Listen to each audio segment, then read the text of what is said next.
from present in the past. Every week will be an animated bash. What a cartoon! What a cartoon! Maybe a short but mostly shows. We'll talk, we'll analyze, exploring as we go. What a cartoon! What a cartoon!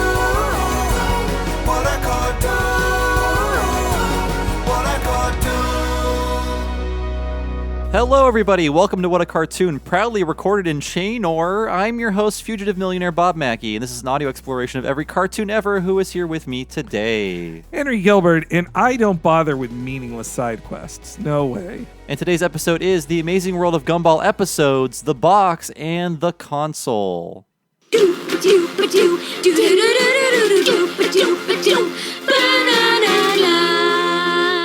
Speaking of meaningless side quests, today's episode is brought to you by one of our patrons, Alex Irish. I believe I met him. No, I know for a fact that I met him at MagFest. It was very nice to meet you, Alex. I'm sorry if I met you before and forgot about it. It happens a lot because I meet a lot of people. But you're very popular. Yes, but I think he pitched Gumball to me then after emailing you, and I was like, no, that's perfect. I've seen a little bit of it before, and I want to watch more, and this is a great chance for it. But here's what Alex has to say about this choice. When it was new in 2011, Gumball was a Cartoon Network show I didn't give much thought to. But in binging it on Hulu, actually, it is a very funny show. It's always stood out for its multimedia visual style, and meme culture has also illuminated that it's a smarter, self-aware show than people would think. Thank you for giving at the $50 tier, Alex. If any of those slots open up, we'll make sure to tweet about them. But if you give it that tier, you'll be able to request an episode for us to do for What a Cartoon. As Alex has done, and so many have done, but this... I am really glad he picked this one because this is a really good cartoon that I had overlooked for a really long time because it was, as I said before on the regular show one, there was just an era of Cartoon Network up to the release of Steven Universe, where I was just like, I don't watch this stuff on Cartoon Network, you know? Same here, and I only caught up with it. By caught up, I mean watch 2% of the episodes. much later. Like this year is when I first started watching this cartoon, and I assumed it was like a younger skewing cartoon and not a prestige cartoon like Adventure Time or Steven Universe. But it did surprise me in watching it for this podcast because I had assumed like it's a kid show.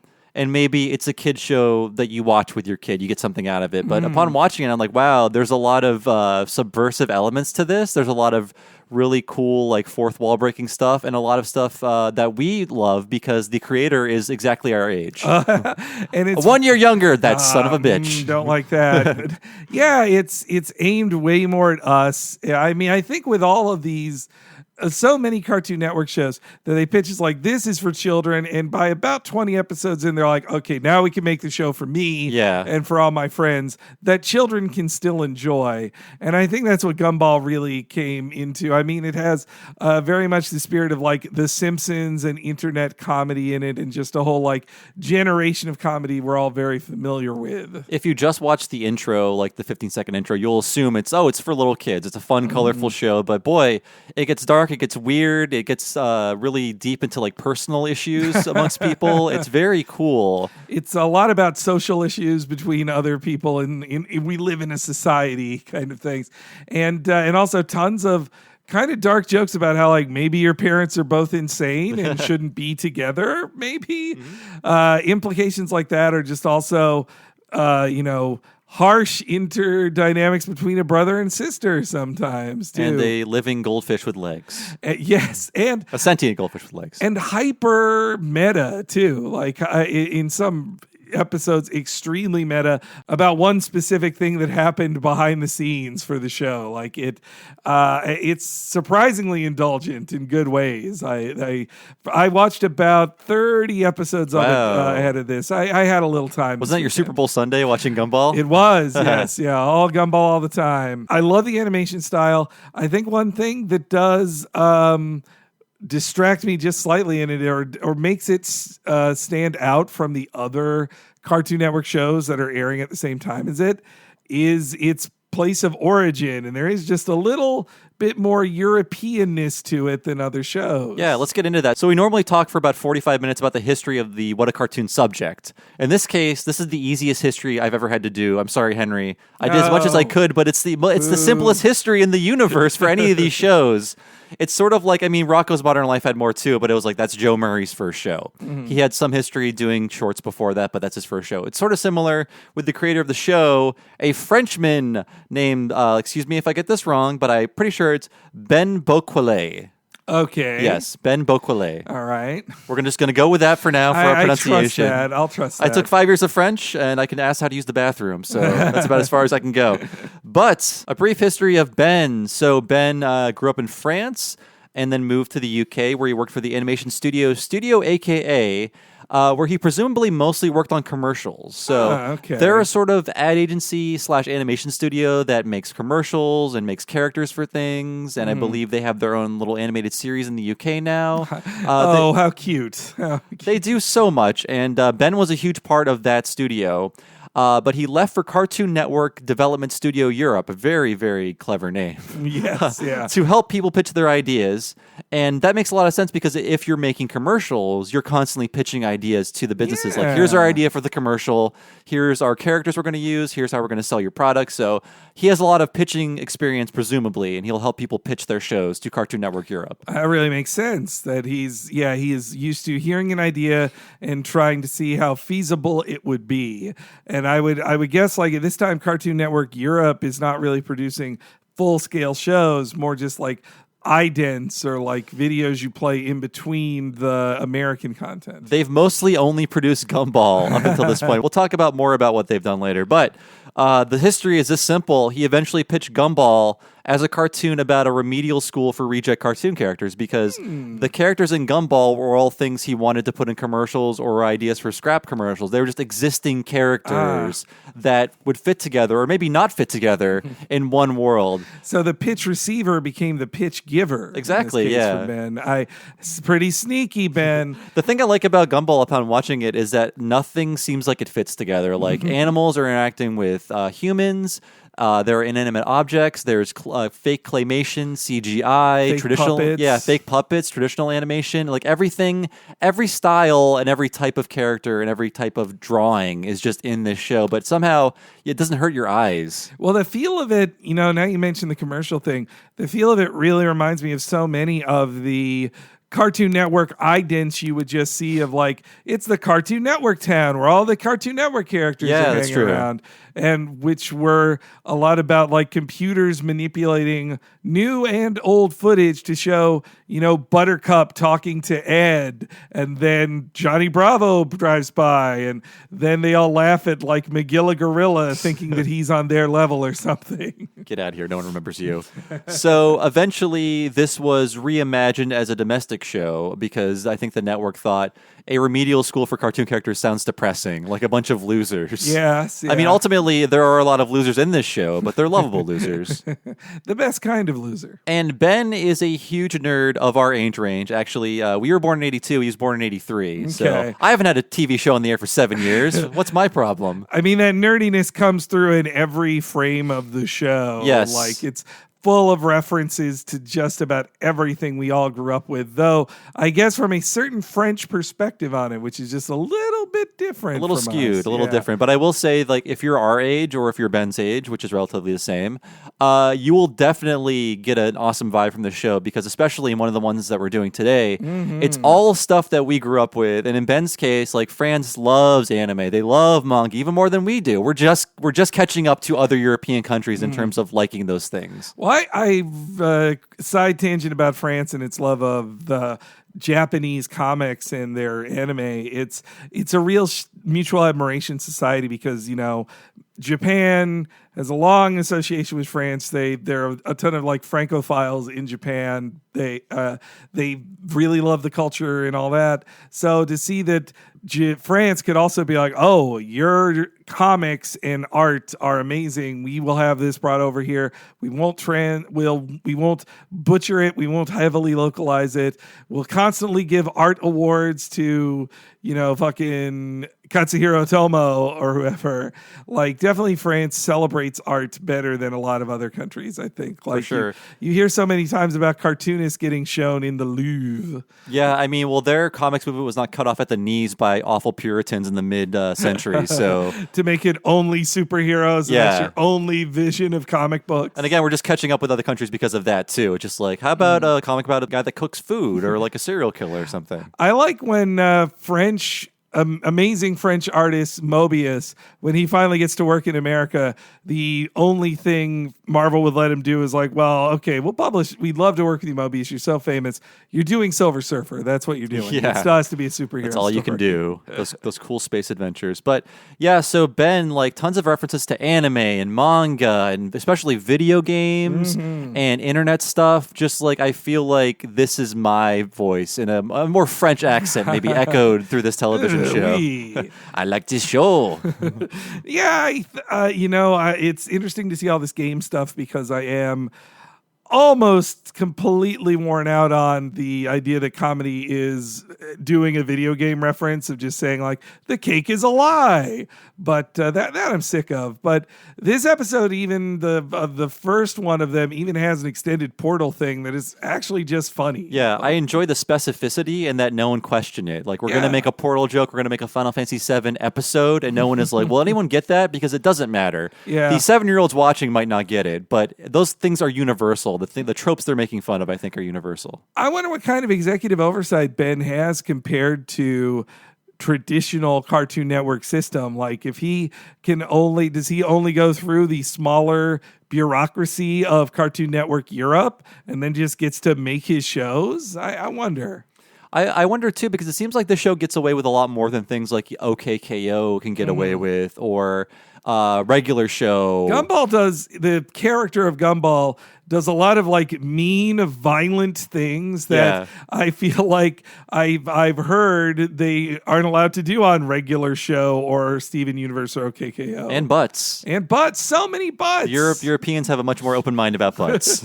Well, they can just show naked ass on TV all the time they want. They know it can just be for comedy and not sexualized. So Ben has one other work to his name. It is a short called The Hell's Kitchen. It's on YouTube. It's very avant-garde. It's very abstract. It's kind of fun to watch. It looks nothing like Gumball, but you could tell he's got a great sense for style, and this show bleeds style. Like, I feel like we're not going to do it justice by just playing sound clips, so I recommend you go out and watch these episodes yourself. They're on Hulu. The entire run is on Hulu. There's a lot of Gumball out there, especially if you missed it like me.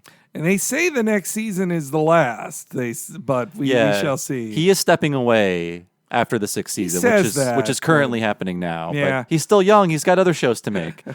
So again, this is going to be a short history segment because all of the major creative players on Gumball, this is like their first show. Like the series director, both series directors, this is essentially their first major project. Wow. Yes, so it's like they really believed in these people. And by giving this group of new talent just all this freedom, I think it really paid off. There was no like curmudgeonly old writer in the room telling them, "Now this is how you make a cartoon." When I worked at Ruby Spears, we did it this way. And I'm not saying our friend Bill Oakley was that guy, but when Regular Show was being developed, they got a cartoon writer who'd had a lot of experience in the room, telling them this is how stories should go. This is how you build a world that keeps telling stories. I mean, and Bill Oakley's former and I guess still partner, Josh Weinstein, he did the same for Gravity Falls around the same time as Regular Show. Those are both good shows. Amazing shows. This also shows that sometimes you can just let new people find themselves and find their work, and it could be a good show because even the first episodes are really good of this show. Yeah. Though it was interesting. So I watched about like the first 7 episodes in order, and then I just kind of jumped around. I read some lists of like what are the best episodes and just kind of jumped around from season to season, which is also very distracting with the voice cast switching up so much. But you get the real feel in even the first episode of how together they have it on being funny. But then that it grows from there, and they get even more confident in how weird they can be too. So this series, again, we need a better word for this, but it is very much of the Flash style of animation. But this this is definitely an example of when this kind of animation can go right, where the amount of money and attention is put into it where it looks really good. And there's a sort of artificiality to how the characters move in a way, but it's also super fluid. This show is really good about drawing all kinds of different faces, all kinds of different reactions to things. Like, it is a very good and very expensive looking show, for sure. Jess Gumball himself, he makes so many different faces depending on the line and that he's saying. Like, they get a lot of funny line readings of him just going like, "Oh," like when he's reacting like, "Oh, that's what you mean," or "Oh, I see." Yeah. Then his face turns into like almost like a hot dog shape that like moves up and down like, "Ew, I see." It's not like Archer or Bob's Burgers, which are also, good looking shows, but they are still very puppety. This is just like, what if we did the most we could possibly do with this kind of animation? So, like we talked about before, there is sort of like fake stop motion characters that look like old stop motion figures. There's fake puppets made with CGI. There is traditional animation, which I was not expecting to show up in the show. So in that episode you told me to watch, Henry, one of the ones you told me to watch is when the characters' voices change for the first time because they're being recast. Because yes, the kids play the kids. It's called. Yeah. It's called The Kids? Yes, that's at one point in the show, they're doing a rap to kind of celebrate how great it is to be a kid. And number one, I love that song because you could tell it's written by a resentful adult about all the things they used to be able to do, like eat whatever they want, not take care of themselves, play video games all day. But also, for the refrain of the song, they're like wrapping around a fisheye lens, and it's all traditional animation. It's all just a hand-drawn scene of them like warping around like a lens. The warping around is amazing. Yeah. It looks like Rebecca Sugar animated that or something. It looks totally like of her style. It's so fluid. It's really amazing how it goes. That song is fun. It reminds me of Jack Allison, the Twitter guy, had a funny joke about like, "Oh, did you love that old pizza place as a kid? You didn't. It's not actually good as a kid. You just loved not paying bills. You missed that feeling you had when you ate that pizza of being a child. Pizza just appeared whenever you wanted it to. Your parents paid for that. You didn't have to think about it." But again, you need to see this show because it is very good looking. It's very unique looking. I don't think anything looks like it. For the most part, all of the backgrounds are live action, and the characters are just very flat and very colorful, and they really pop off the background. So it works really well. And I have to say, my theory is because Ben grew up in the same era we did, he was also majorly influenced by Parappa the Rapper because these characters, the way that anything is a character, a carton of milk is a character, a hammer is a character, a cat is a character, there are human characters, they're all characters. But in scenes when they're like driving down the road, they're just like flat cutouts in a CGI car, like in the fucking driving level. Just like the driving song. Yeah. One, wow, that's an amazing point because Gumball, especially, you see him as this like short-statured kid just trying to get through life, and he's being faced with these like authority figures. He's like, "Well, what if we did this?" And just trying to figure stuff out with his mom kind of yelling at him. Not unlike the authority figures yelling at him in the world of Parappa the Rapper. And yeah, he moves around in a three-dimensional way, but they are animated to look quite flat. And you can also see how the animation grows and changes over time too. Like in the first season, the cat characters, Gumball and Nicole especially, they're drawn to have more like oval eyes. But then by season 4, everyone has circle eyes. Yeah, like or the very whole Simpsons-y family does. looking. Yeah. And I have to say The Simpsons is probably a huge influence just because of the domesticity of this. And also the dad, like you made the observation, Henry, he starts as like season 12 Homer and only gets stupider. Like I was shocked to find out that was the dad character. I was like, who's this dumb adult that's always, it's their father? Dear Lord. He is extreme and insane from the get-go. Yeah. He is this huge embarrassment. There's a joke in one of these about how he's unemployed. That's also where they just skip to the end with Homer. Homer technically has a job when it starts, and then it becomes a joke of just like, you don't even go to work anymore. Yeah. Richard starts with no job, and he's just always at home being horrible and lazy.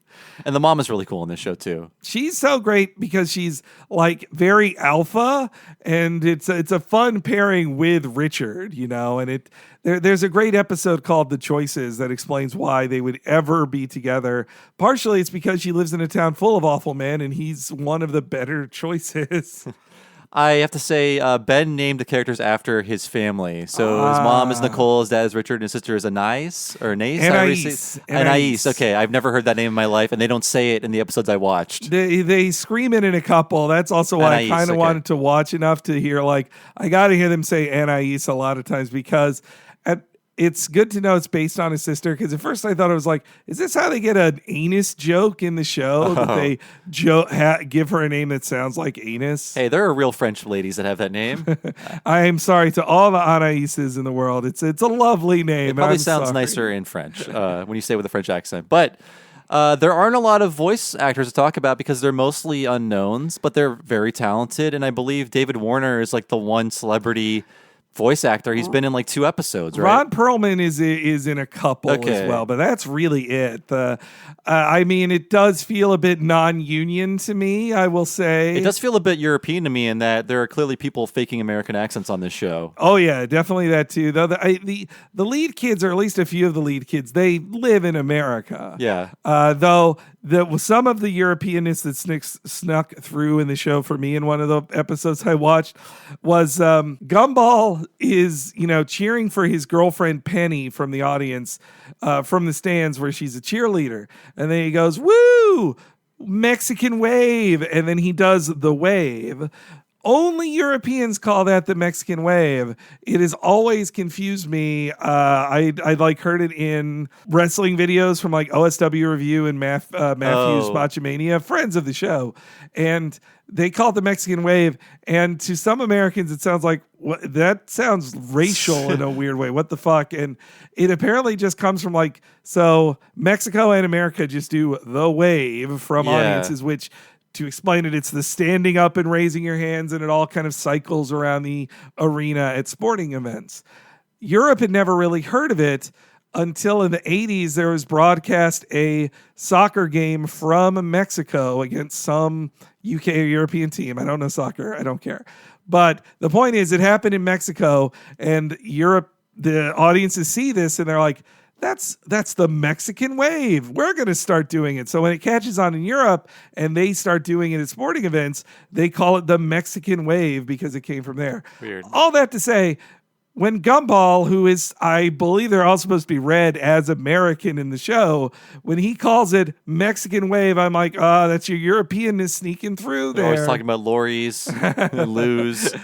At least they didn't do the tomahawk chop. Yes, no, that's our wonderful honor there. Or the Iroquois twist.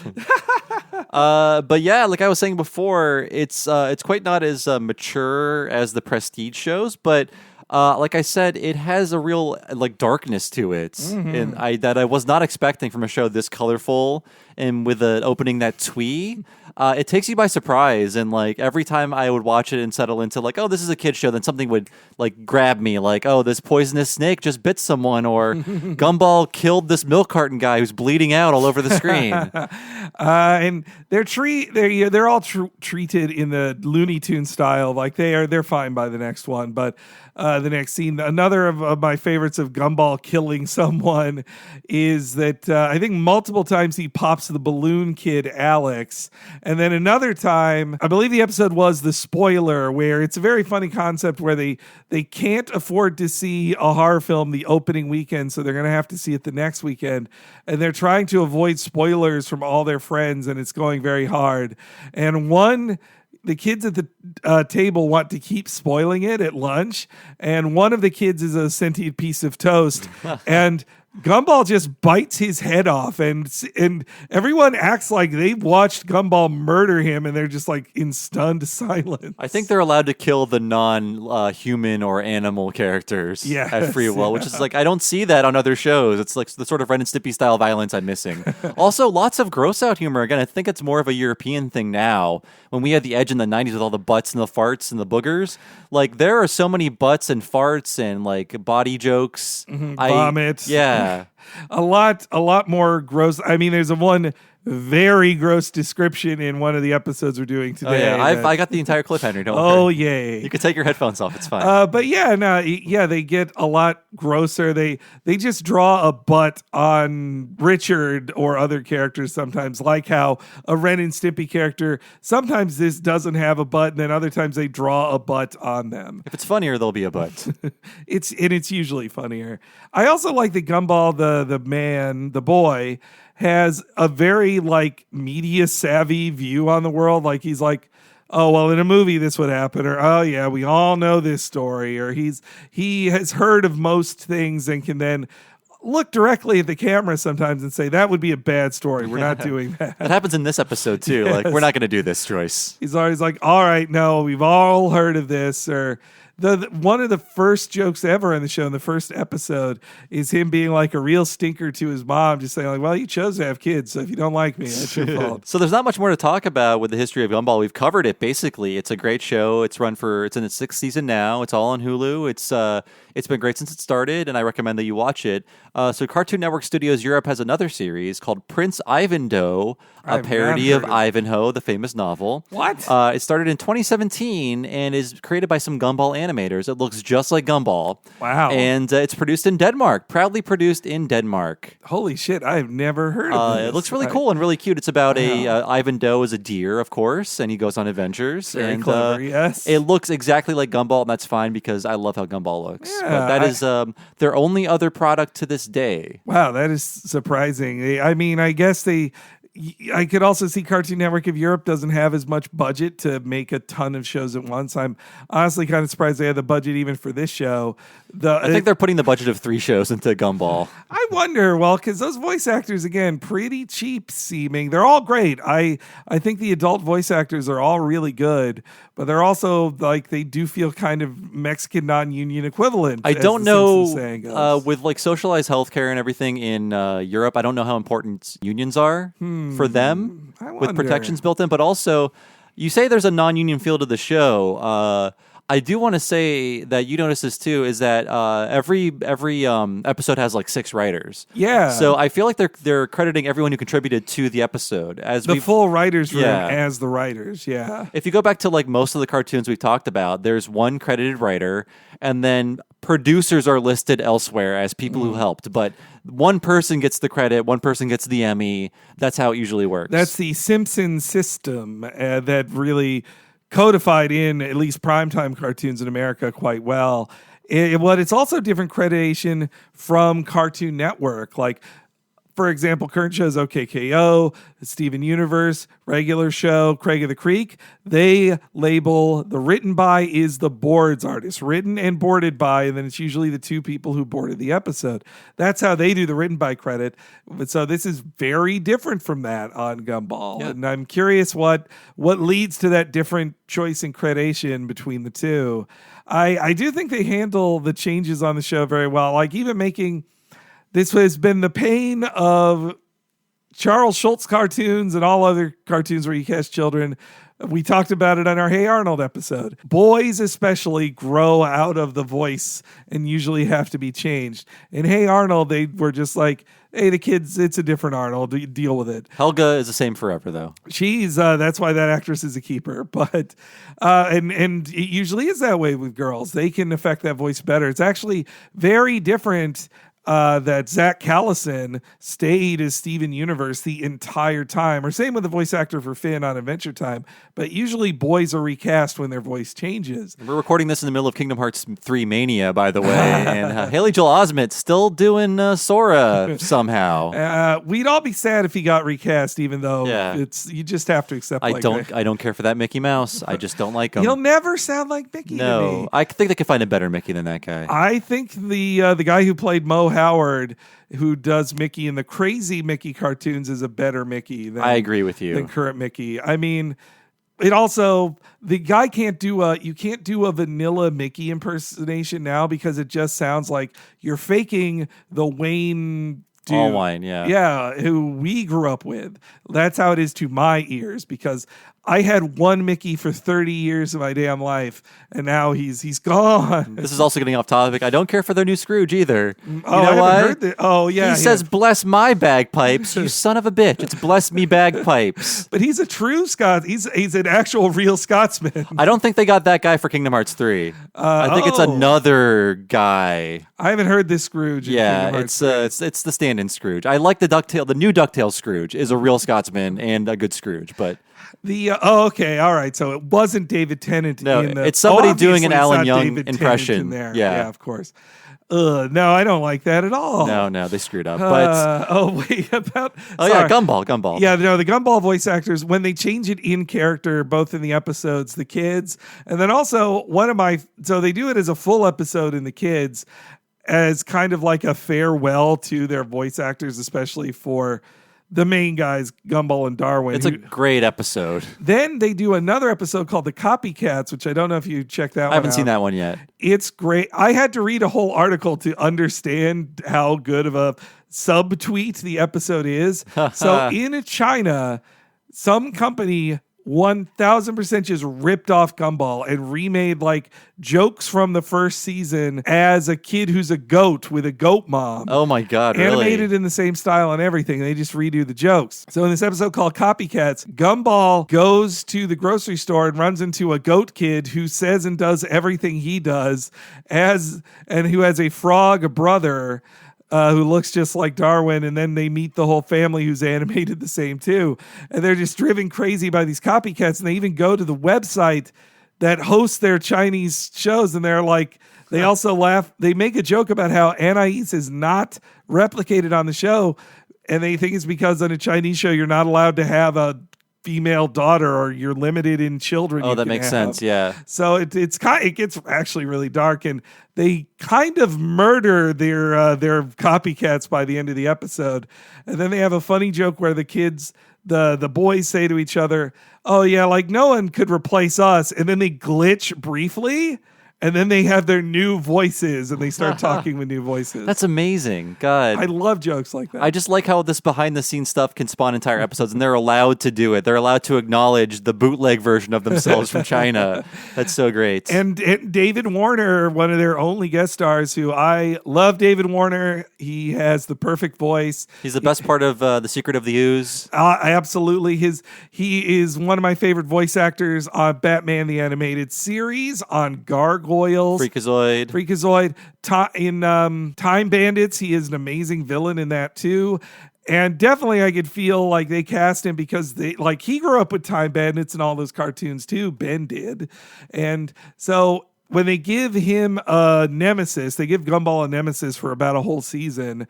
And in this actual large amount of continuity they put into the season involving the Void and all this stuff, he has a regular voice, and then Gumball thinks, your voice is lame. And then he pulls out a magic remote control that then changes his voice to evil English. And it's just David Warner. Like, it's really great. So that's it for our history of the Amazing World of Gumball. We'll be back on the other side to talk about the episodes The Box and also The Console. Don't you ever worry about the cavities in your teeth? Who cares if these fall out? I got new ones underneath. I'm getting tons of room, cause I look so cute. Where are these presents from? It just doesn't compute. We don't have to worry about making ends meet. We just throw things in the buggy that we like to eat. Cause when you're still a kid, everything is magic. You don't know it yet, life can get pretty tragic. We enjoy it while we can, we enjoy it while we're kids. We enjoy it while there's still time to make the most of it. We don't have to worry, cause we don't have jobs. We can sit around all day and hang out just like slobs. We don't freak out about resumes and skills. So who is Gumball Watterson? Here are some things people have said about me. Gumball is the most amazing dude. Don't have time. Say all the good things about This amazing dude. So, there you have it. Hey, how's it going? I don't know. How do you think it's going? Get to know Cartoon Network's new show, The Amazing World of Gumball. New series premiere Mondays in May on Cartoon Network. Hello, everybody. Welcome to the What a Cartoon Break. I'm one of your hosts for this episode, abominable Cronenberg creature Bob Mackey, who's here with me today, right now in the room. Staring directly into the sun, Henry Gilbert. You It's shouldn't so do much that. fun. I'm going to try it later, but the sun's not out. It's raining out here. But yes, hello everybody. Thanks for joining us for the break. And we want to tell you how to support our fine program and get all kinds of bonus podcasts on top of that. So just head on over to the Talking Simpsons Network. It's located at patreon.com/Talking Simpsons. And if you sign up at the $5 level, you get a lot of bang for your buck. So $5 will get you every episode of this podcast and our sister podcast, Talking Simpsons, a week ahead of time and ad-free. Also, exclusive miniseries like Talking Critic, Talking Futurama, and the upcoming Talk King of the Hill, which will be happening in March. Very, very soon. So the entire first season of King of the Hill. We have a second miniseries coming at the end of 2019 that you can vote on if you're a patron. Not only that, but you get access to our huge archive of interviews that we've done with animation professionals. A lot of folks who have worked on The Simpsons, including some who have been there since day one. We most recently chatted with Jeff Martin, who worked on seasons 2, 3, and 4 of The Simpsons and has a ton of new information we'd never heard about The Simpsons in all of our commentary viewing. You should listen to that. And older ones with folks like Nell Scoville, David Silverman, Mark Kirkland, Mike Scully, and a ton more.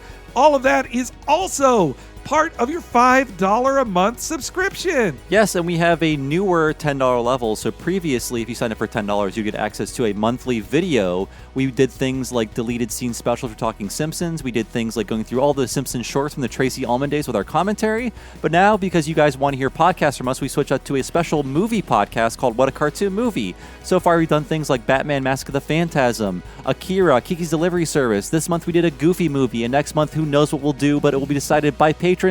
And those are very special, extra long podcasts where we treat the movies like we treat these TV shows in extra close detail. Which, if you're doing the math, if we talk this long about 20 minutes of animation, we definitely talk longer about 2 hours of animation. Yes, the Akira podcast is our longest one at 2 hours and 55 minutes. Let's just call it 3 hours. And I think it's one of our best as well. I totally do. Great. Not just because I produced it. No, we go so in depth on it, you guys. It's worth the $10 right there just to hear our Akira chat. Yes, we try to make it worth it for you. And no matter what level you sign up at, $5 or $10, when you sign up, you'll get a nice little code. You drop that into whatever you use to listen to podcasts, and you can download our bonus podcast alongside of your normal podcast and fit us into your podcasting life. And also, Patreon app has improved so much since it started. It's also a very great way to hear all of our bonus content. It's a very good app. Yep, it's awesome, and it's well worth your time. Sign up, patreon.com/Talking Simpsons to go into the amazing world of our podcasts.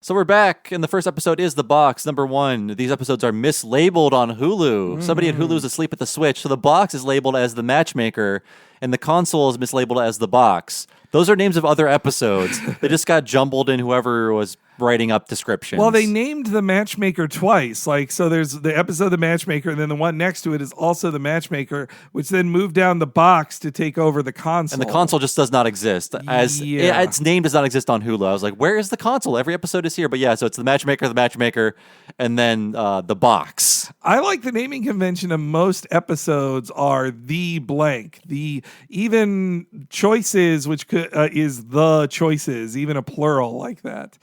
I think the only ones that break that are like Halloween and Christmas. Those are just, there's no the before them. It would just sound wrong. So we start off at The Wattersons, number 1, named after Calvin and Hobbes creator Bill Watterson. So another classic touch from our childhoods, the important childhoods. And just to establish some context, it's about a family. Richard is the dad, the dumb dad. Nicole is the hyperactive mom. Anais is the kind of know-it-all bratty sister, sort of the Lisa Simpson of the family. Definitely. Gumball is the bratty little brother. The Bart. And Darwin is sort of the Brian Griffin of the show. the talkative animal that shouldn't talk. It's a goldfish with legs. Yeah, which is weird because they're all talking animals, but he is, as revealed, well, they kind of...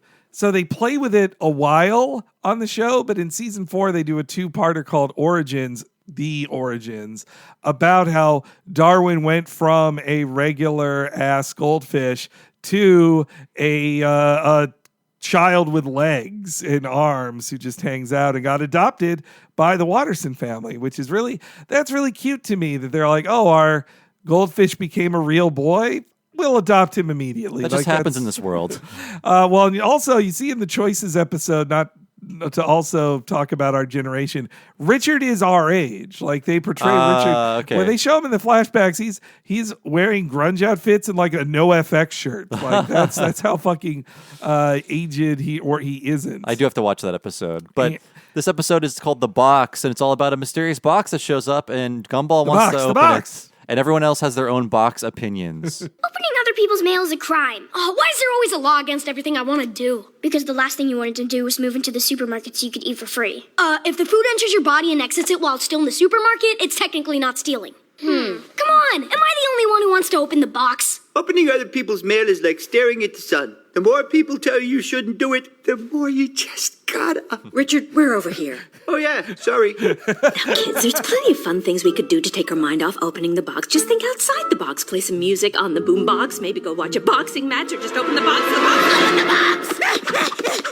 This episode is basically everybody's fantasy about the box, like what could be in it before they open it. It's a really fun kind of bottle episode. It also really reminds me of Community, the multiple episodes where they are in the study hall, but then they imagine what would happen if they did something like the classic chaos theory one where they roll the die and then a different thing happens and you get to see what would happen if each different person did it. Was the D&D episode like that too? It's actually the anti one of those because they never the fantasies happen, but they're always explained out loud. It never cuts to a fantasy. I see. But in this case, yeah, it's very much so like the bottle episodes that then cut to a fantasy. So it's great to spend it all in their sad little living room. I like that they have like a shitty house and the kids all live in one room. Yeah. And they talk about how the mom works at the Rainbow Factory and Richard just has no job. Yeah.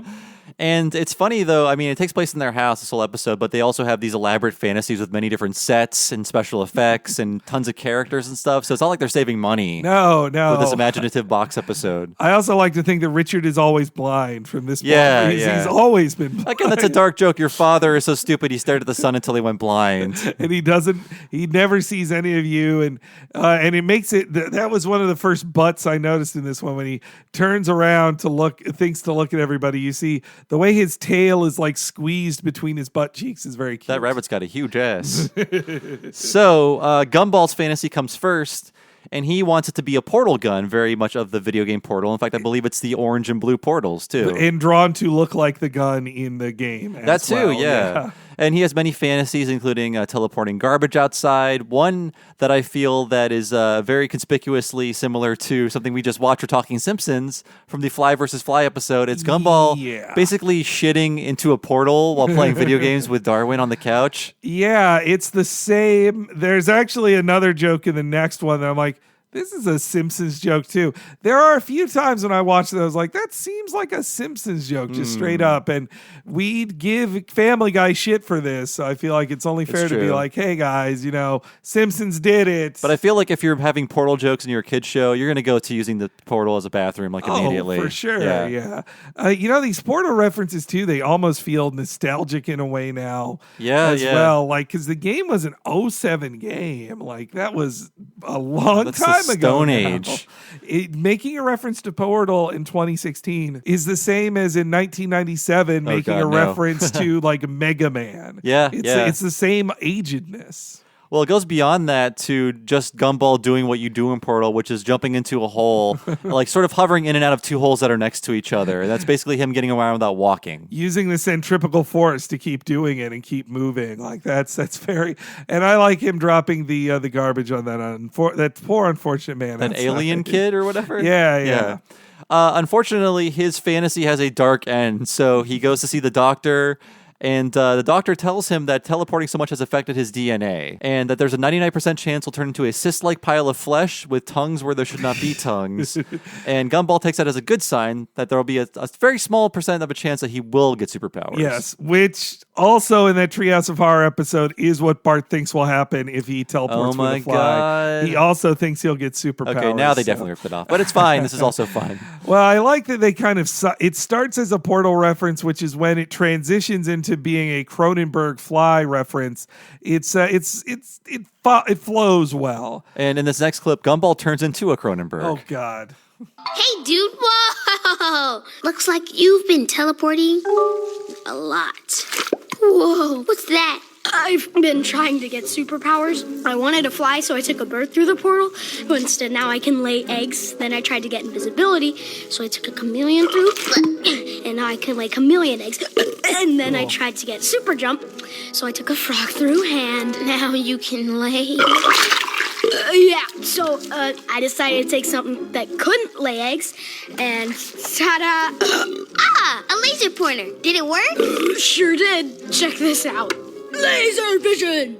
Oh, great. Now I can see exactly where you're looking. But maybe you should focus some of your efforts on the aesthetic side of superheroes.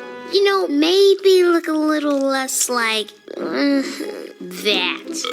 You're right. I need to merge with something that looks super cool. It's very Rick and Morty, actually. Where he turns into a horrible Cronenberg that can only lay different kinds of eggs. I mean, a Cronenberg is a term from Rick and Morty as well. I mean, that's why I'm using it. Oh, yes. But I do think it's funny. Like, the voice acting on that kid is great because he's like out of breath and constantly just like you can tell he's like burping stuff up, even though they're layering in like very stock burps into the mix. I think that kid had fun making those gross noises too. I like the difference between Gumball and Darwin. Like it could sometimes be a danger in a show when you have like, well, we're two boys. Like they sometimes both are like, we're two boys who like to get into trouble, but it often is more the like Darwin is the innocent who just is like, hey, isn't that cool? And meanwhile, Gumball is like this cynical kid who's always trying to get away with something. He's the mischievous little Bart brat. He really is.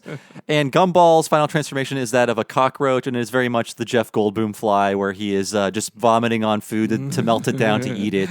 I love the reaction of Richard that he pauses the fantasy to be like, can I eat that mystery food? It's so good.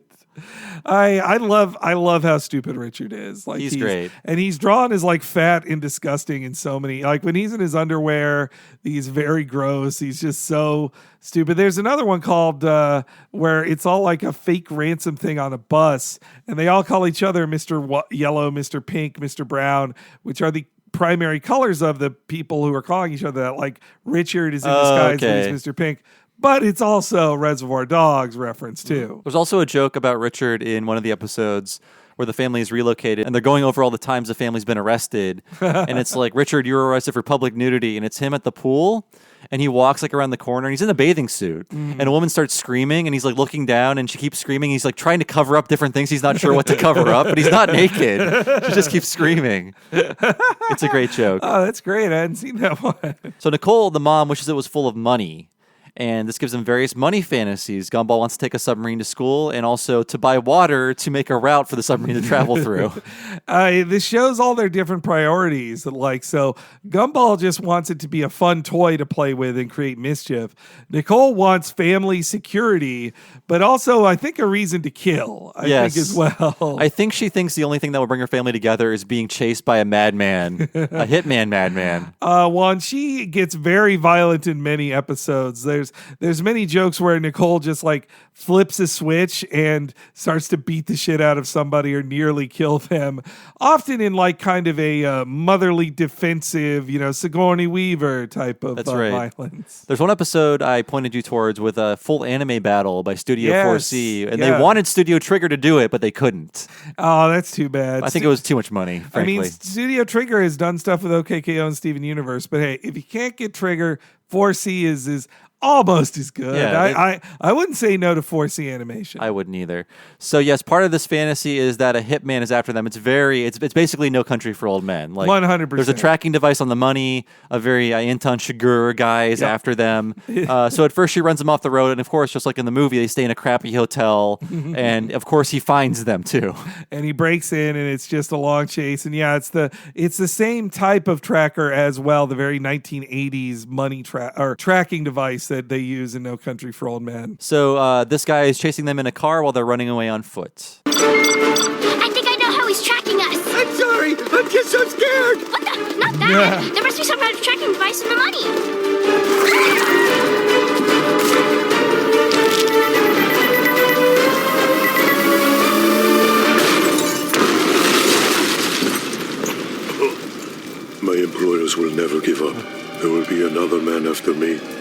another and another after that. You will never find peace. Yes, but we're millionaires. You will never get back to your old life. You will be hunted. Hunted millionaires. You will never be able to trust anyone. You will be fugitives. Fugitive millionaires. Very excited about being a millionaire. I like that last fugitive millionaires. She can't. Nicole is like, no, it's money. It fixes everything. I also love just the speed at which Nicole goes, oh, well, with all this money, we all need to leave the house immediately because obviously we're going to be hunted by somebody because people are going to notice this much money being gone. She knows instantly. I like that about Nicole too. But the way they talk about money also they definitely have the poorness problem that early Simpsons had too. Yeah. Of they have a tight budget. It's a one household earner. In this case, it's Nicole. Richard is just a lazy jerk who says like, I can be retired instead of unemployed. A dumb food monster, if you will. So Anais has a fantasy. Again, all their fantasies turned out horrible. Yes. And hers is that this box contains like a zombie outbreak virus. She starts from a cynical place. Yes, and this is her fantasy. What if it was? It's been 7 weeks since the infection began, and I still haven't found a cure. They've taken over everything. Our infrastructure has collapsed. The people are on their own. Hello, you have reached the mailbox of police station. All our officers are busy consuming the flesh of the living at the moment, so please take the law into your own hands. Oh, wait up! Cool. Most of the population is now contaminated. Those that haven't transformed yet were already zombies anyway. There's a guy in a smartphone. So somebody was being attacked by zombies in the phone booth, and he gets his quarterback before they kill him. Again, a lot of death. A lot of off-screen death. Like, I think showing non-cute zombies in a kid's cartoon is pretty daring. It's kind of shocking how many people get killed in it. And but also look up from your phones, man.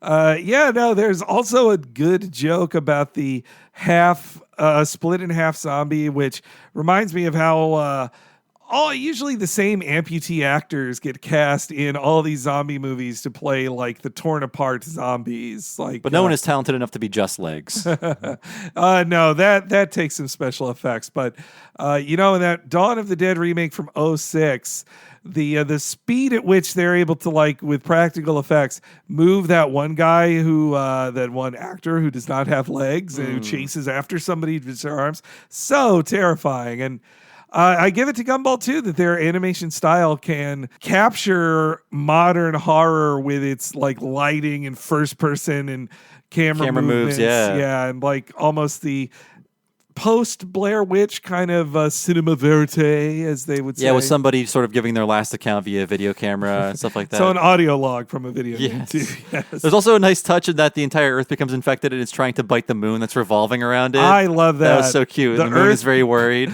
The Earth became a zombie entirely, and then Anais, like she's the smartest of the group, but she also just immediately imagines like a catastrophe, a global catastrophe, and she knows who would cause it too.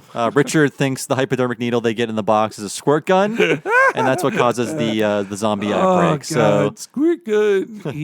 It's hard not to quote Richard. He's a fun voice to do. He's a lot like Barney, I think. He's I mean, he is Homer, but he's also like Homer like meets Ralph Wiggum. Like the randomness of Ralph Wiggum and the like whimsicalness of Ralph Wiggum mixed with the adult Homer. Because he imagines like maybe she's on the moon. Yes, kind exactly. of Ralphisms for him.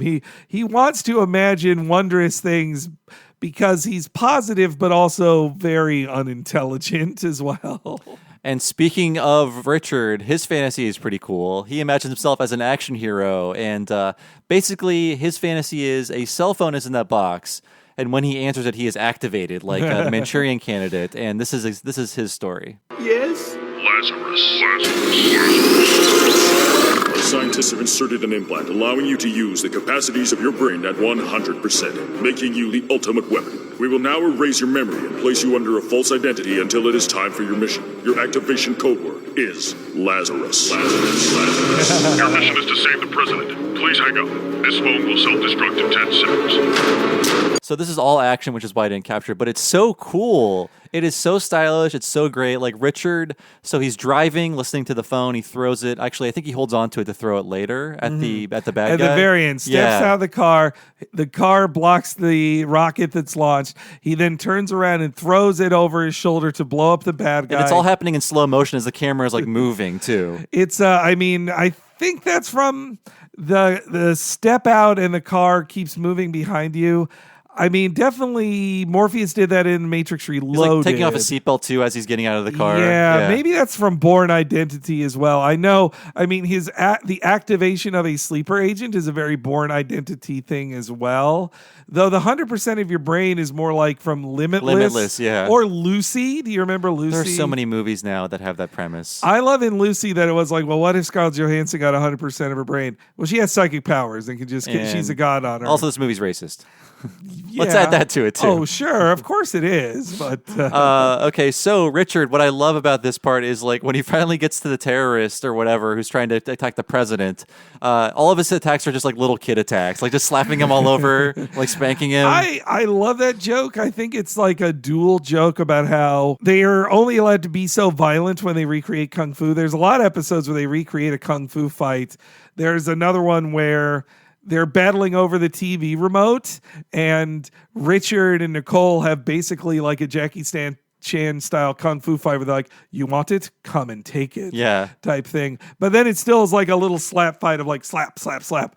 And I think that's them dealing with the censor aspect of like, well, Richard can't just punch this guy in the face. That's too violent. It's also, I think those constraints make it a funnier joke that he does like a little kiddie slap fight.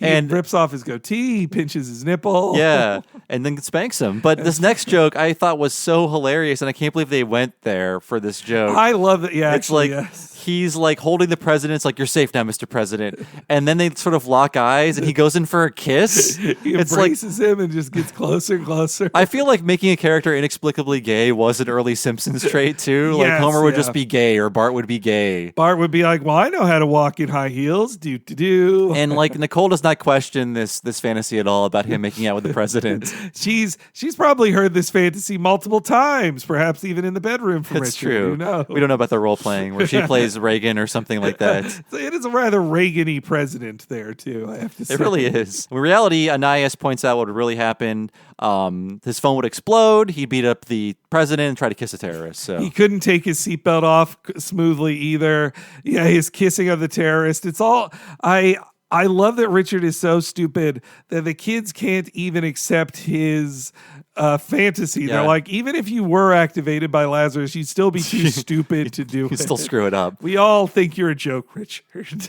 So Darwin, I like this because I feel it's a commentary on like 90s kids cartoons. Like, we'll use our imagination. A box could be anything. And this is his fantasy. What if it was just a box? That would be a huge letdown. Think about it. A cardboard box could be a spaceship, a time machine, a pirate boat fighting a giant squid. If you look at it through the eyes of a kid. I said it would be a huge letdown. I don't care what's inside it. I just want the box. We need to destroy it. No! I saw it first! It's mine! I love that as Darwin is singing, the camera's like going up into the sky to be like, oh, here comes the fantasy, and Gumball like literally grabs the camera and pulls it back down, and there's like a little bit of like an effect on that as the camera's getting jostled. And he's looking directly at the camera like, no, that's a huge letdown. Yeah. Like that would be the moral for any of these stories in the 90s. Like, oh, we'll just use our imaginations. It could be anything we want it to be. Rugrats, Hey Arnold, Doug, they would have all done that. They were all like, no, it's our imagination. It's what you put into the box. And Gumball is very clear of like, if this episode ends with the box not having anything, that's bullshit. We need to write a better thing. So it is slight spoilers a little ahead, but it's pretty great that the box does contain something and they will tell you in detail. Gumball gets to know exactly what's in that box, and it's not what he wanted to know. TMI. Yeah, so the box is almost run over 4 times, and then lightning strikes it. A great gag. There's a lot of great fast cutting between the thing getting destroyed or almost destroyed and them gasping. Like 4 gasps in a row. It's very clever. I do like that a lot. I heard I think I read on one of the wikis that a lot of the live action photos that they're animating around are done in the Bay Area, like around here. No wonder they're so poor. I mean, definitely those houses definitely remind me of kind of the one-story houses I see in the Berkeley area. Oh, for sure, yeah. So feel free to not listen to this, Henry. I'll listen. Mr. Robinson shows up, and Mr. Robinson is a very Muppety-looking figure. I love Mr. Robinson. Yeah. A quick aside, there's one of the first episodes is about the relationship between Gumball and Robinson, Mr. Robinson. That's why he hugs him and says, my favorite, because in a very silly sequence, he thinks Mr. Robinson saved his life, and so he wants to repay that debt to him. It's called The Debt, the episode is. And from then on, it's Mr. Robinson being an old man who does not like Gumball and finds him annoying. Very Dennis the Menace. It's at 1,000% Dennis the Menace, yes. I mean, Mr. Robinson is Mr. Wilson. Yeah. That's who he is. And yeah, I guess there is some continuity in the show then. Yeah, it's very subtle, but they build it up over time. They pay off. You remembering what a classmate did in previous episodes, you're like, oh yeah, that's who that character is, and they'll refer back to it. There's a few in the next episode I'll bring up too. Yeah, there's one episode I want to bring up before I forget. We're going to talk about episodes to watch. One is called The Extras. And Gumball and Darwin are about to have like a story, and then like people from the background start coming up towards the camera, and then the story is suddenly about all the background characters you see in the school and like what's going on in their lives. I like they that. sort of take over the show. Again, it's another fourth wall breaking episode where it's like, what about us? Oh, that's like who are all these weirdos behind Gumball and Darwin in the lunchroom? I like that. That's pretty cool. So Mr. Robinson shows up to describe what's in the box, and then the episode ends instantly. Wait! Maybe we opened it by mistake. What was inside? You don't want to know. Trust me, we really do. Okay, you know that rough skin you have on your elbow? Well, imagine that, but a bit scalier and spreading over your entire place that should be soft. Now, imagine if that skin also got marinated in vinegar and microwaved, and hair somehow got trapped under a layer of that skin, and the hair kept growing under this kind of blister that's sort of filled with some butter-colored oily matter, and then it started sweating, kind of like cheese, but on live meat, until it hardened into a flaking crust. Well, the box had some cream in it for that. You're right. We didn't want to know. And credits. Just smash cut. I have to say also, Ben had to be inspired by all the gross out cartoons that we love, like Rocko's Modern Life and Ren and Stimpy, and the entire era of just like disgusting visuals and disgusting descriptions and lots of uses of meat. I love the description of like a place that should be soft. Like, he's talking about his ass. I would think so. Yes. One, he's a weird old man who, you know, if you've seen a French fry looking puppety orange guy who drives a bus and does everything around the school, that's his son. Oh, okay. Is he like the lunch guy too? He does everything in the school. Pretty much it's if Otto did every job at school. Now I drive the school bus. So the next episode is The Console, and this is pretty cool in that it's an entire setup of Final Fantasy VII, of PlayStation 1 RPGs. It is a polygonal era celebration of the early Polygon era. Listeners who are new to this, you should know that me and Bob worked in the video game world for don't tell them years and years. Well, they should know that we're real gamers. That's true. Here. Okay, now tell them. But yeah, I mean, Bob co-hosts a very popular retro game podcast, so I think we're super duper experts for this one. Even don't ask me about the website I used to write for. It no longer exists. But this, the references this are so spot on, incredibly so. When I was watching this with my husband, who also played a shitload of RPGs. He got into RPGs in this era. Me and you, I think, got into it in the era right before this, the 16-bit era. But he, like my husband's favorite Final Fantasy is 8. Oh, wow. Okay. Well, he'd say 10 is, objectively, but 8 is really his heart's desire. And this is so much that watching it together, we couldn't believe how specific it got about the camera moves, about the pixelation on titles on the screen, about, shades of blue on menus, all the transitions between battle scenes, things like that. Yeah, again, you have to watch this. We can't do this justice with just our voices. I hate saying this on this podcast especially. Stop listening. It's true of every podcast we do because it's all about visual stuff, but this in particular is so cool looking. And if you want to be a curmudgeon, you could say, like, all the jokes they're doing here are sort of jokes you saw in webcomics 15 years ago. Sure. That is kind of true, but also A, it's on TV, B, it's animated very well, and C, it is given a huge amount of specificity where these people have played and they love these games, especially Final Fantasy VII. Like, this was a huge touchstone for all people of our generation. And I like how it's through the eyes of a child, but it is about children this age, kind of today, kind of reflecting on these old games. Like, yeah, that does make me feel old too, which I think is partially the intention of this. Of like, these games are still supposed to be newer to me. They're not supposed to be 20 plus years old now. I mean, as long as Pokemon stays old fashioned, I'll still have some connection to the youth. Because it still plays like a game from 1998. That's true. And there is a little bit of Pokemon and Nintendo-is stuff sprinkled on top. I mean, starting with the first joke of the system he's given. So yes, Richard did not give Gumball a birthday present, but he finally got him one, and it is a Game Child. You got me a game child? Made in Chainor? This is such a knockoff. Even the country it was made in is a knockoff. Did you buy it from the back of that van? Yeah, the awesome store. What's the problem? Everything we have is a knockoff. Our TV is a soppy. Only 2 letters different, but that never stopped you from watching it. Your superhero, Batman. He's a knockoff too, but you love his morally dubious adventures. Even our doctor only has a doctorate in fine art, but he did a great job on my appendix scar. Okay, Thungs. What? That's knockoff for thanks. That's the spirit. Inverted paradox. The enemy within?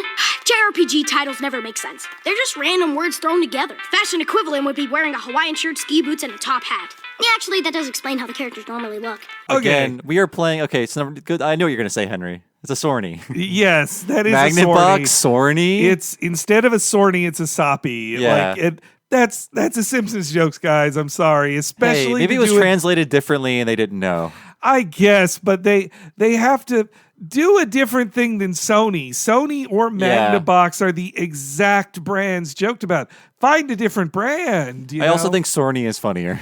Sorny is funnier than Soppy, in my opinion. Maybe Europeans find Soppy funnier than Sorny. That's maybe a difference in localization. It could be. But again, it is an old school Game Boy. And we're talking about in this episode, or at least Gumball, is like how the characters look in these games. We are all in the world of Kingdom Hearts 3 right now. And it is a very dated game. It's very of this fashion where the outfits are ridiculous, where it's like an early 2000s looking game. Incredibly in terms of design, Yeah, asymmetrical, mismatched outfits. It's certainly a look. Looks can be good or bad. It's all in the eye of the beholder, but it's definitely a choice. Also, I think now I understand that Chainor means China. That's the knockoff country it's from. It's just weird to see these like JRPG creatures next to Buzz Lightyear. Yeah, and Woody. Yeah. It's bizarre. One of the weirdest scenes in Kingdom Hearts 3 to me that I saw was when you go to the Tangled world, they recreate a scene from Tangled where it's paced like the jokes in Tangled, where it's a funny series of jokes where Rapunzel goes between manic, depressive states of like, oh my God, I've never been outside before. I'm so happy. Oh, I'm so dead. My mom is going to kill me. Oh, I'm so happy. And the cross-cutting is so dynamic and fast. And I know it's just them taking it from the movie because that is not the pacing of Kingdom Hearts at all. You can definitely tell, like the Frozen scenes and stuff. I believe they were just given the animation data by Pixar and Disney because you're right. The cutscenes animated in Japan have way different pacing and acting and movement. So it is weird to see that those models use the old animation data or however they made it work. Yeah, instead of having later in Rapunzel, there's a joke where Sora interrupts a kiss between the two characters by pointing at him and saying like, hey, but it moves so slow and it has such like a manga anime style pacing to it. Yeah, like lots of beats after sentences and things like that. It doesn't gel well there. And of course, in Kingdom Hearts 3, just hearing Donald say, this seems like a good place to look for ingredients is incredibly distracting. Like, you can't have Donald say words now, like Sora, that. Don't eat this pie. So you got a mini Kingdom Hearts 3 podcast in this Gumball podcast. But Henry and I are big JRPG fans still. We just, both of us, played a ton of Dragon Quest 11, which is so traditional. It's really good. I loved it. Check it out. Yeah, and I just hearing that line again there, I can't believe they got away with this, honestly, because he just says JRPG and explains how complicated JRPG titles can be and their outfits that has a huge amount of assumed knowledge on it. Just even saying JRPG, never saying Japanese RPG. Yeah. Like, I don't think they even say Japanese in this entire episode. I don't think they do either. And the logo for Inverted Paradox is a Final Fantasy logo. Yeah. Like, straight up. It's basically the 7 logo. Though the aesthetic mainly is PlayStation 1, but he has a regular ass Game Boy, original Game Boy. But then when he turns it on, it's a GBA. Like the coloring on the logo and the bit style to it is very Game Boy Advance to me. And then it's magical in that he enters the game. Yes. Yeah. So what boots up first? He's given a choice to transport between the bedroom, the bathroom, or the attic. He chooses the bedroom, and there he's now in the video game and has to name himself. We get some classic gaming humor. Please enter name? I've trapped us inside a video game. Awesome! Please, my butt. Tell me what is going on. A foul curse has been unleashed upon our town by my butt. You mean the gates of doom were opened by my butt?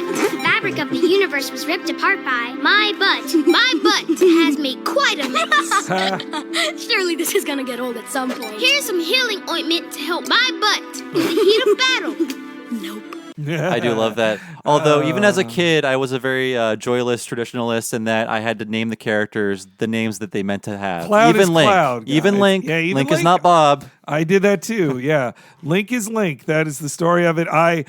Which is so against in Legend of Zelda, that is so against the spirit of Miyamoto. He wanted you to be yourself in the game. That's why why Link doesn't talk. You're supposed to be him. But he's Link. The game is called The Adventure of Link, the second game. It's true. And in the instruction book, it says Link, right? Yes, it has it to. does, yeah. That's why in Dragon Quest 11, I want the main character to have a name. I guess technically you could call him 11, because in the screenshots on the back, the main character's named the number of the game. Okay. That's the only official name he's given. But it feels weird to have like Bob alongside Jasper and Rob and Eric with a K, like all these kind of fantasy names. So. Yeah, and Sylvando as well. Like, yeah, it does stand out a bit, but that's again a very aesthetic choice in them. They're like, you are you, the main character, man, or well, actually, no, you have to be a boy in this game. Sometimes you get to choose gender. Yeah. In Dragon Quest, not this one.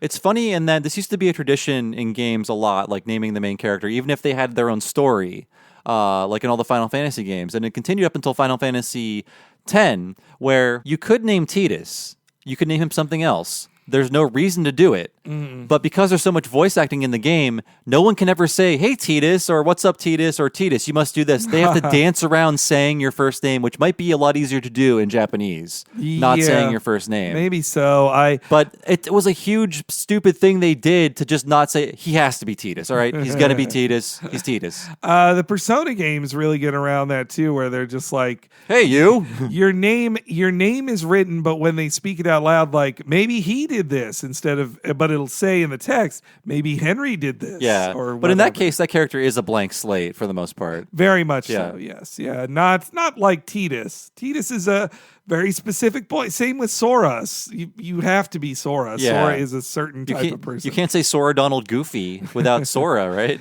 But I never named a kid I never named a main character a joke name. This is serious. I'm playing a game to be serious, and this is Art Mom. You see lots of fun screenshots, though, of this happening. And one of the funniest ones, this is a little vulgar, but in the Zelda game Twilight Princess, the GameCube game, you name Epona, the pony, their horse. Mm-hmm. You name it, and it's only referenced once. They only say the name of it once. Oh, okay. And I saw a screenshot. Someone named it My Pussy.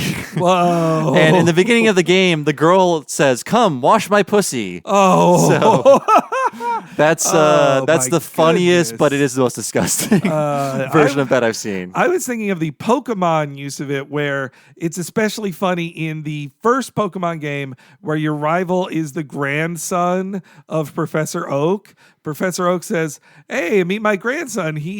And so it's like Professor Oak doesn't remember the name of his grandson, and you get to tell him his grandson's name is Fart. It's like, this is my grandson, Fart. And the idle animation. I love the the idle animation of all the characters when he meets them. It's really clever. It's great.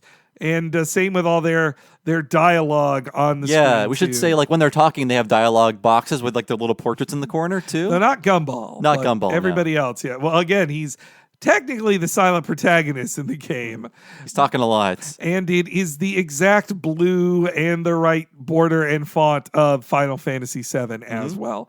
Though I guess you could change that blue in the menu. You can make it a nice chocobo background too. You can add little wallpapers. It's very neat. But so Darwin and Anai join the party, and I think this is a Pokemon reference in that, like, an awkwardly placed shrub. Yep. They can't get around it. They try all kinds of stuff, like different weapons. Gumball kicks it, and we see an amazing transition into, like, definitely Final Fantasy VII straight up. Yep. Like, you see the characters as they, like, load in. There's different zooming camera angles. It's a 3-man team that's facing him as well. Yeah, and we'll play this later, but it is the Final Fantasy VII battle theme. Their own super amazing parody of it, where it's just off enough to not be it. It's so close. Vanilla Ice would be proud. Yeah, I think. In the fight, the tiny bush blocking them is very much a Pokemon thing. It's all, I just had it in Pokemon Let's Go, where I'm like, this character who has fire can burn this bush and we can get the fuck around it. They're like, nope, you don't know cut. Sorry. You just can't. Though they made learning cut a lot easier in Pokemon Let's Go, and it's not something that takes up a move in your fucking move list, which is much better. Do you even fight in that game, Pokemon Let's Go? Yeah, you'll have trainer battles. Only played a little bit of it. You catch, when you run into a wild Pokemon, you only catch it. Yeah. But when you have random encounters with other trainers or you face gym leaders, it is a fight. Okay. And I like also a very Pokemon thing. I think he's weak to fire. I think most things everything is weak to fire. Yeah. If you burn it, most things are going to be weak to fire. I feel like even if I met a seahorse, I'd still be like, well, just because you're a water type seahorse doesn't mean you wouldn't burn. You all burn. If you're a living thing, fire is your enemy in almost every case. But so they beat the shrub, and they meet up with Leslie, an existing character in this world who's like a flower? Yeah, a flower guy who's like the cousin of Penny, Gumball's girlfriend, who we'll meet a little later. Very Sunny Funny style character, living plants. Yeah, he's very silly and goofy. And I just love they bash his brains in. Yeah. And they just run away. He keeps screaming about the awesome store. That's very much like when you're playing an RPG and the next place you need to go is like highlighted in text or there's brackets around an important term. You know? It really reminded me of Ocarina of Time when they'd be like, the Deku tree, but it would all be in red text around blue text, just to let you know how important it was. It's a very Japanese RPG tradition, too. Which, hey, it does. But you do act like, when you're playing it, you do act like Gumball saying, I get it, the next place is this. Quit telling me, shut up. There's just too much dialogue in general. But we learn about RPGs and looting next. This is my favorite scene of the episode. It's a visit to Mr. Robinson's. We're missing some visual details. We'll explain them later. What am I doing at Mr. Robinson's? Getting loot. I think you mean looting. No, if there are items hidden in these pots, they must be for me. No, I'm pretty sure the mailman hid them there so people like you wouldn't steal them. Nah, that's how it works in RPGs. Whatever you find, you take. I don't know. There was no Buddha playing when you took that VHS player. Right now, it just feels like you're ransacking an old man's house. I'm sure Mr. Robinson doesn't mind. Welcome to my home. Please take whatever you need for your quest. I'm gonna go sleep in his bed now. And as Mr. Robinson is doing his idle animation, just a tear is rolling down his face as someone else sleeps in his bed. Because he can't stop it. He has to stand right there. He doesn't move. And that is what you do in JRPGs. You'll sleep in some characters' beds and just rest up like it's an inn. I always love when RPGs and games play with this concept where you're used to just, looting everything. But I remember one example is in the Wind Waker. If you go into the rich guy's mansion and break his pots, you have to pay for them. Oh, yes. Yeah.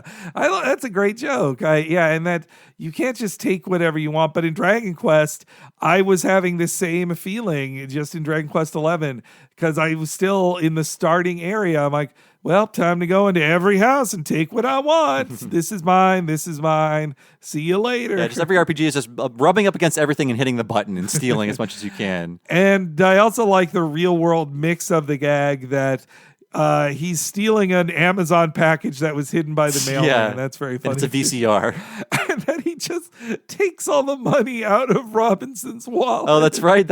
He's stealing his wallet too. God, Gumball's a little jerk. So we run into Penny next, who they concuss with the VCR. Oof.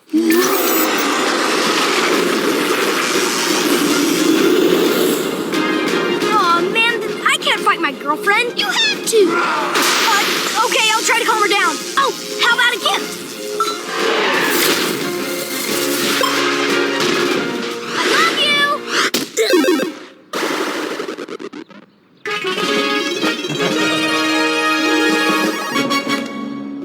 Thanks for saving me. The cell phone I bought from the awesome store took possession of me. Here, take it. It will help you in battle.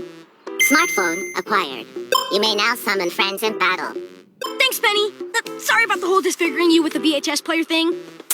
No problem. Just a scratch.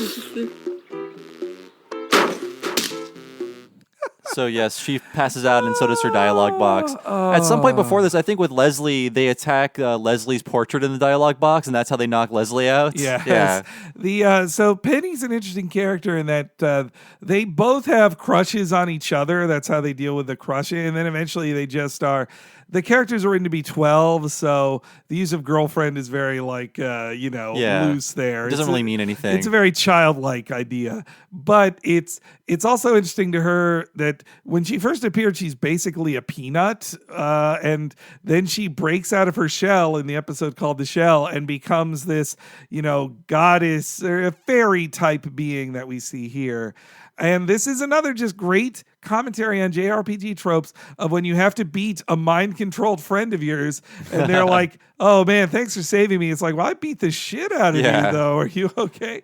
Or when you also use an item you don't mean to hurt a character with, and then you find out it's an attack item, not a helpful item. Just hurl a VCR at her head, though. Just at her head, just like whang. And all of their celebration animations are great too. They cycle through it. They do I like the worried version of that after they knock her out too. They're so awkward, but technically they had a victory, so they have to be like, yay. But I did want to play the actual Final Fantasy VII battle theme just to let everyone know at home how close the Gumball version is to this Final Fantasy theme. So I'll play a little bit of that clip again just to give you some context. So here's the beginning of that theme.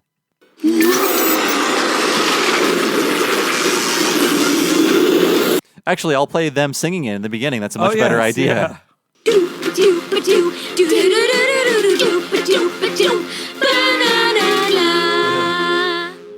And here is the actual Final Fantasy VII theme for fighting.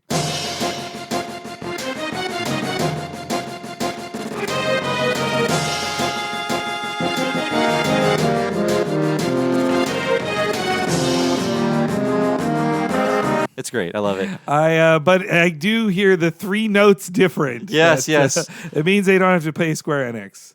And also, all the battle music written for that era is built around the fact that it will take 10 seconds of loading. So that bump, bump, bump, ba-da-da-da-da-da-dun, dun. That's just like things are loading into the battle. And then eventually when that buildup is over and the song begins, it's like, okay, now you're ready to play the game.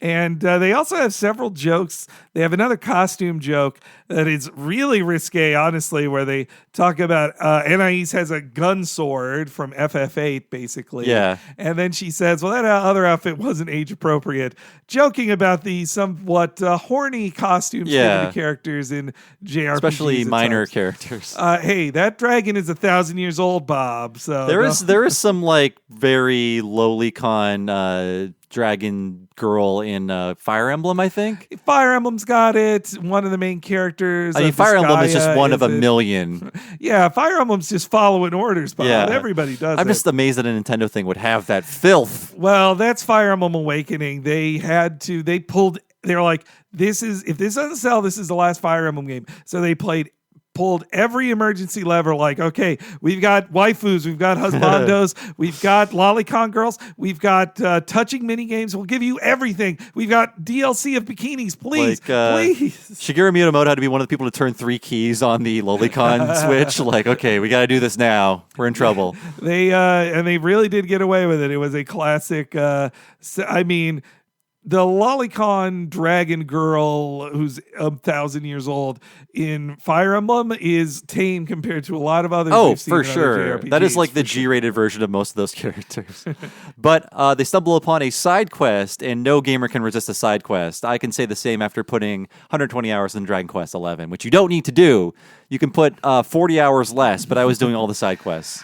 I don't do all side quests. There comes a certain point at about 60 or 70% of the side quests where I go, I'm not doing this. I go into every game thinking I will, and very few do I end up actually doing it. But Dragon Quest was one of them, where it's like you only get one Dragon Quest every 5 years, so you might as well make the most of it. If it was like Assassin's Creed, if I played those games, no way. No. That's actually what the pigeon thing reminded me of, very much so of Assassin's Creed or Grand Theft Auto. Where you're literally finding pigeons. In Grand Theft Auto, it's literally pigeons. Screw that. In Assassin's Creed, it's more like feathers. Feathers, yeah. Yes, yeah. Those feathers.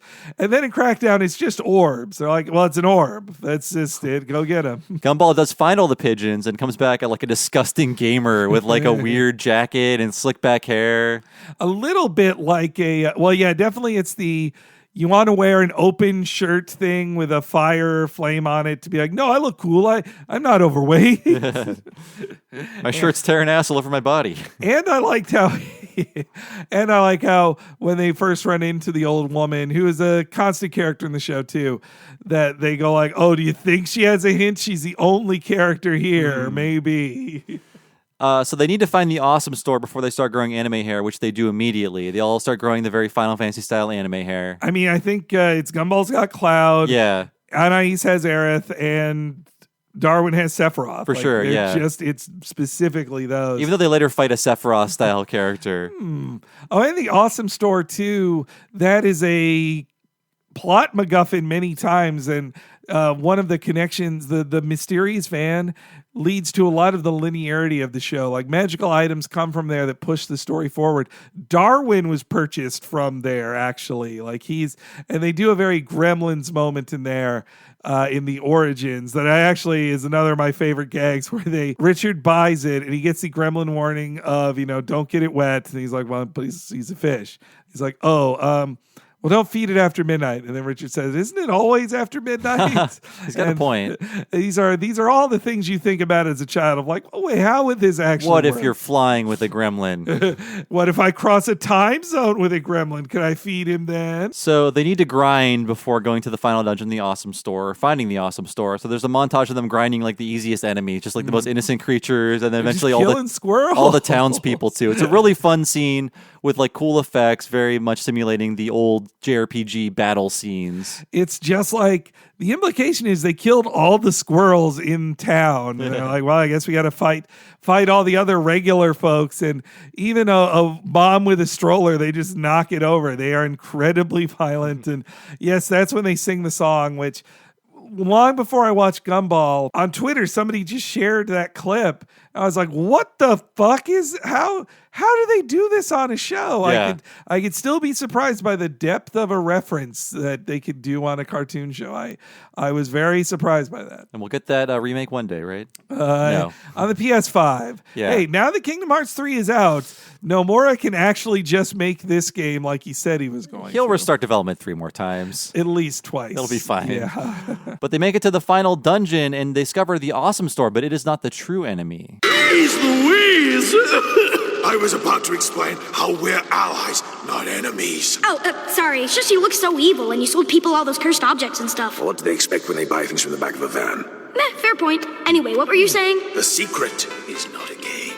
And the secret to beat the game is to beat the game. What? The console is the enemy. Oh, inverted paradox, the enemy within. So the name actually meant something. Makes sense because we're playing the game in real life and the enemy is... And then they fight some kind of Sephiroth-style creature. And again, it's more simulating Final Fantasy VII stuff, including summons. There's a bunch of summons in this scene. The way the camera moves, also like the textures on the ground, like stitched together in the same way they did in FF as well. Though this ending, so the beast they're fighting is definitely Sephiroth's, final transformation in the big battle.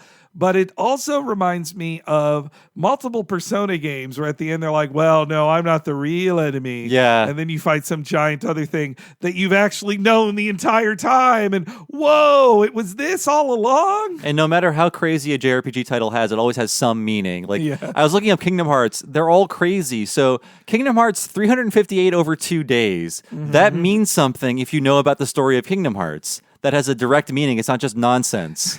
But it seems that way. Yes. Also, lots of English words sound cooler in Japanese, and they don't make any sense here sometimes. Like Infinite Undiscovery. Yeah. Hey, that's pretty rad. I do like that name. Oh, and there is right before they go to the van, there's also a great joke about accidentally starting a cutscene when you don't mean to and you haven't saved. That there's a lot of very well-observed pains people feel as video game players, for sure. But all the summons are so cool, and they're direct references Literal to Final Fantasy materia VII. comes out of him to do it. And the character from the show Banana Joe is Cactor, and he fires the needles and everything. Well, he's also a regular on this show too. Banana Joe is, and yeah, and it's called 1,000 Blows. The move 1,000 Needles is recreated as 1,000 Blows. And Richard's butt attack, his butt laser is Neo Bahamut. Yeah, that's right. I think. Wow, yeah, or just Bahamut. I or Bahamut, whatever you say. It also looked like Meteor to me, the way it went through space. It reminded me of FF7's Meteor one. It could be just a lot of them like mixed together. The mom one, it's hard to say. Like Shiva, perhaps, maybe. But definitely all those summons are really cool. And it's so cool how basically for the summons, the boss character is warped to a featureless dimension because that's how they would make those work with the technology. It's like nothing else can be on the screen but the enemy and the summon, so we can put as many polygons as possible into this animation. And it's such a cool fireworks factory. Like and especially when it's, say, Knights of the Round, you earned it with the pigeon equivalent of that game. You lean back and you get a sandwich and you wait that hour and 45 minutes until it's over. And you watch the whole thing because you don't have YouTube to just watch it on your own. Or you just record it on a VHS tape. Oh, and also right before the final limit break, they do another joke that is very close to my heart. Yeah. I never use a healing item until what is seemingly the last fight. And even then I'm like, I just had this in Dragon Quest VIII. My husband was watching me play it and I'm fighting like a very strong boss, but not the final boss. And he just says, like, everyone is dead and you're down to 1 HP and you saved a long time ago. Use the Yggdrasil dew that heals and revives everyone. It's like, but I only have one. I need it. I need one. Actually, if I need it later. When I was playing Dragon Quest 7 and 11, there were all these different seeds you get, which permanently increase a stat point. Yes. Like they permanently increase a stat. And I am always too reluctant to use them until like the very end of the game where it's like, I just have to use these all. Like I'm just afraid, like, will I use them incorrectly? Just like, it doesn't matter. What it will do is so imperceptible, it won't even matter. Yeah, in that case, I just let it go and gave them all to the main character. I'm like, I'm just going to buff out the main character and everything. I like everybody else, but I interchange them so much. But I always have the protagonist in my group until I learned late in the game that there's almost no penalty for switching out characters mid-fight. Yeah, that's a nice tip. Pro tip for all of our listeners. And of course, they end with a fart, though, because, again, this is a very scatological show. I didn't learn that thing about Dragon Quest XI, sorry. We're talking about things that are unrelated, but I didn't learn that about Dragon Quest XI until I was killed by a boss for the first time. And I was like, what happens now? And they jump in, I'm like, this happens? Well, because you're used to like change lineup, meaning I lose a whole turn when I change the lineup, but instead it's pretty light, which also would have made the pep powers a lot more useful to me back then. Like if I'd known that at the beginning of the game, when a character got pepped, I'd have shoved them to the back of the line so I could pep up another person. Store that pep, everybody. We're giving a lot of Dragon Quest XI tips. Check out Retronauts episode 198. It's our Dragon Quest XI episode, an hour and a half all about Dragon Quest XI. If you like this episode, The Console, you'll love Dragon Quest XI and that podcast. You can listen to that Retronauts while you play Dragon Quest XI. That's the preferred pairing, I think. So yes, they finally escape from the game having beaten the final boss, and as always, Gumball learns nothing from his experience. No one cares about the credits. Congratulations, you completed the game at 89%. Yay! What do you mean 89%? Do you want to start a new game? And then that no being cut off is on purpose. That's Yes. like the credits immediately start. It does bother. I just had this feeling when I played the Spider-Man video game on the PlayStation 4, and I think I've done everything, and then it says I'm at 76%. I'm like, what am I not doing here? It turned out I was not playing enough of the not fun chase modes against this one very annoying character. I always hate when, so I don't really take a lot of pride in getting trophies, but it's just kind of cool to see like, oh, I played this much of the game so far. And like, I'd never get 100% on any game on PlayStation, like for trophies, but I'll make a lot of progress and feel good. And then the DLC will come out and suddenly all my percentage will drop because I never played the DLC or I like didn't get all the trophies in the DLC. It's like, but I had 57%. So well, now it's 20. Play the DLC. I do hate that actually. That happened with me in Spider-Man. It's the only game I've ever platinumed. And then when the DLC came out and I wasn't at 100% anymore, it didn't take away the platinum, but it still bugged me. That happened actually with Final Fantasy 15, where I played the hell out of that game. I played it for 120 hours. I love it. And then all the DLC came out, which I played, and I played it once, but there are so many trophies in the DLC. And then there's that like weird $20 multiplayer mode, which I don't even know what that is or if anybody plays it, but there are trophies associated with that too. I didn't even touch that. Yeah. I think I did buy the season pass because I really enjoyed FF15 and fully intended to play it, but I never did. I just didn't touch it. Well, the 4th year of DLC is canceled, Henry. I'm sorry to tell you. It's all my fault. Yes.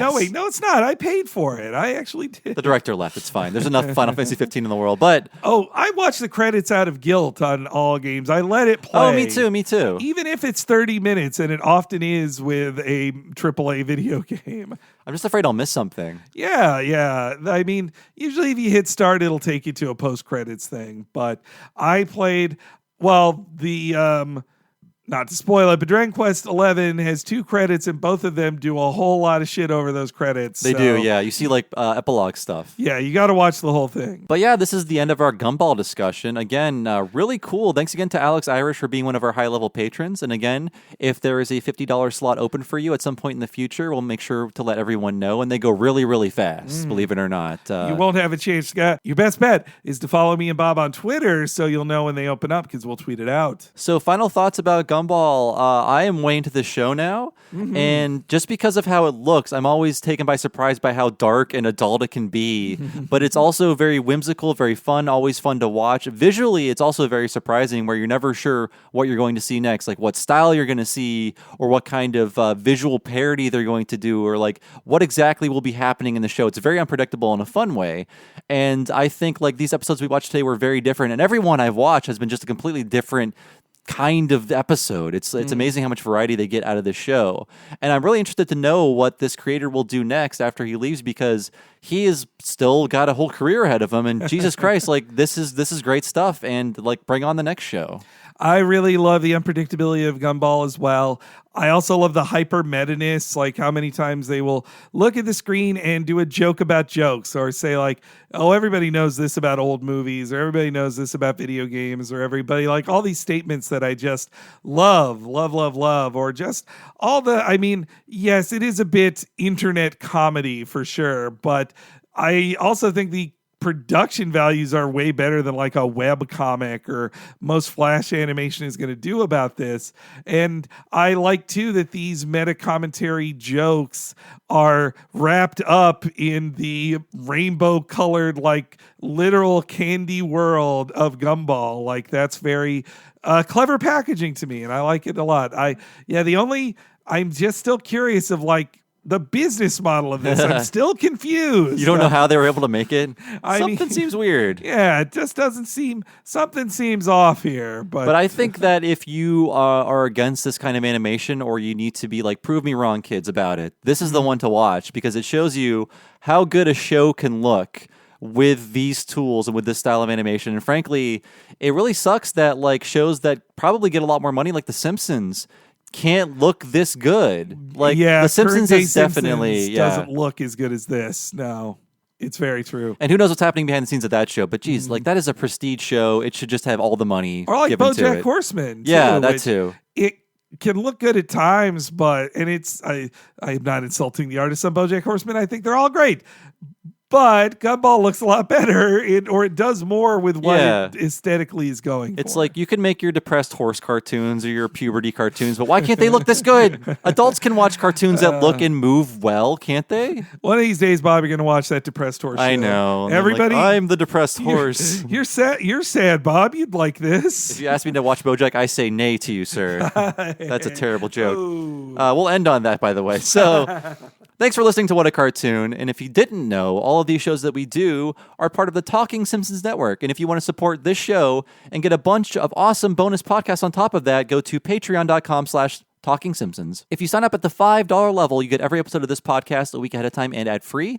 And the same goes for our sister show, Talking Simpsons. Also, there are dozens and dozens of bonus podcasts that you can get right away if you sign up. Exclusive miniseries like Talking Futurama, Talking Critic, the upcoming Talking of the Hill that everybody voted for. So look forward to that in March. And also interviews, end-of-season wrap-ups, community podcasts. So much is going on that you can only get if you sign up for the $5 subscription on patreon.com/Talking Simpsons. What else do we have, Henry? If you're really feeling like the premium experience, you can go to patreon.com/Talking Simpsons and subscribe at the $10 level. Not only will you get access to all of the videos we did before, but you get our current premium subscription reward, What a Cartoon Movie, where me and Bob talk about a different animated film once a month. We did Mask of the Phantasm. We did Kiki's Delivery Service. We did 3 whole hours about Akira, and we're about to do or have done a Goofy movie, all chosen by our audience. Me and Bob go hyper in-depth into this film, just like we do for our animated series. And you can only hear it if you go to the $10 level for premium nice folks at patreon.com/Talking Simpsons. Join up today. So yes, check out the Talking Simpsons Network. And as for me, I've been one of your hosts, Bob Mackey. Find me on Twitter as Bob Servo. And I have another podcast, by the way, outside of Talking Simpsons and What a Cartoon. That is Retronauts. If you liked hearing us talk about old JRPGs, we talk a lot about those on Retronauts. And you're missing out, buddy. So go to retronauts.com or look for Retronauts in your podcast machine. Check it out, subscribe, find episodes that you like. We've done 2 on Final Fantasy VII so far, so I'm sure you'll enjoy those. I believe there is a third part to come, possibly in the future. Check it out. Wowie, man. There's 3 discs to that game. There's a lot to talk about. And I am HENEREYG on Twitter. That's where you can follow Henry Gilbert. I have all my thoughts about video games, politics, and whenever there's new podcasts going up, I talk about those too. You can learn all about when new content is coming if you follow me on Twitter at HENEREYG. Thanks for listening, folks. We'll see you next week with the Homestar Runner cartoons, Strong Bad Email Army, and the Jail cartoon. We'll see you then.